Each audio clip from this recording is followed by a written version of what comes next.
on Daddy for Motion. Wejirane benchi nyali jane bina matum Kubatung ay piyokaway Wejirane benchi nyali jane bina matum Kubatung ay piyokaway Wejirane benchi nyali jane bina matum Kubatung ay piyokaway Aja ding menu mujur mai keji bro na gaite makiri gaya dan teri na de di daber buran tong yong bin lwali jitu war penge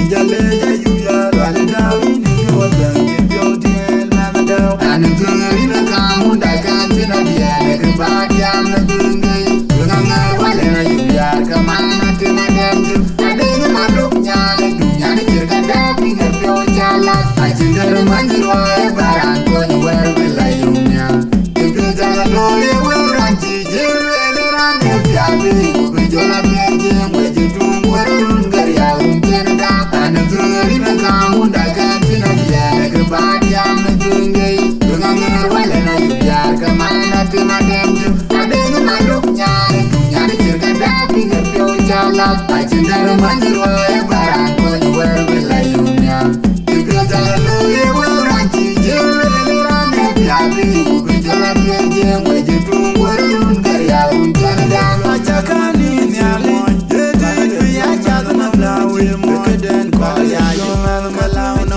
achakani nyali yede ya chadu na blawe mo keden kwa ya yuman kalauno achakani nyali yede ya chadu na blawe mo keden kwa ya yuman kalauno Anu gungari na kamu dakan tina diane Kebadiam na gungay Gunangar wale na yuyar Kamana tina demju Adeng maduknya na dunya ni jirka dapi ngerpyo jalak Ajindar manjirwae barang konyo werwilayumnya Kebyo jala loye weranci jirwele rane piabi Kubijola beje mweje tungwarun Garya untena dak Anu gungari na kamu dakan tina diane Kebadiam na gungay Gunangar wale na yuyar Kamana tina demju Adeng maduknya na dunya ni jirka dapi ngerpyo jalak Ajindar manjirwae barang konyo werwilayumnya Kebyo jala loye weranci jirwele rane piabi Kubijola beje mweje tungwarun Garya wejirane benchi nyali jane bina matum Kubatung ay piyokaway wejirane benchi nyali jane bina matum Kubatung ay piyokaway wejirane benchi nyali jane bina matum Kubatung ay piyokaway aja ding menu mujur mai keji bro na gaite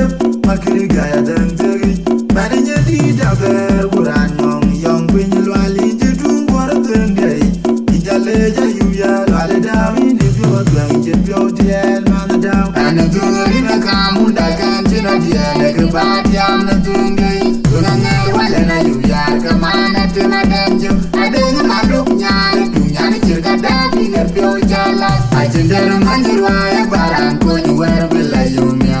Kebyo jala loye weranci jirwele rane piabi Kubijola beje mweje tungwarun Garya untena dak Anu gungari na kamu dakan tina diane Kebadiam na gungay Gunangar wale na yuyar Kamana tina demju Adeng maduknya na dunya ni jirka dapi ngerpyo jalak Ajindar manjirwae barang konyo werwilayumnya Kebyo jala loye weranci jirwele rane piabi Kubijola beje mweje tungwarun Garya untena dak achakani nyali yede ya chadu na blawe mo keden kwa ya yuman kalauno achakani nyali yede ya chadu na blawe mo keden kwa ya yuman kalauno achakani nyali yede ya chadu na blawe mo keden kwa ya yuman kalauno Anu gungari na kamu dakan tina diane Kebadiam na gungay Gunangar wale na yuyar Kamana tina demju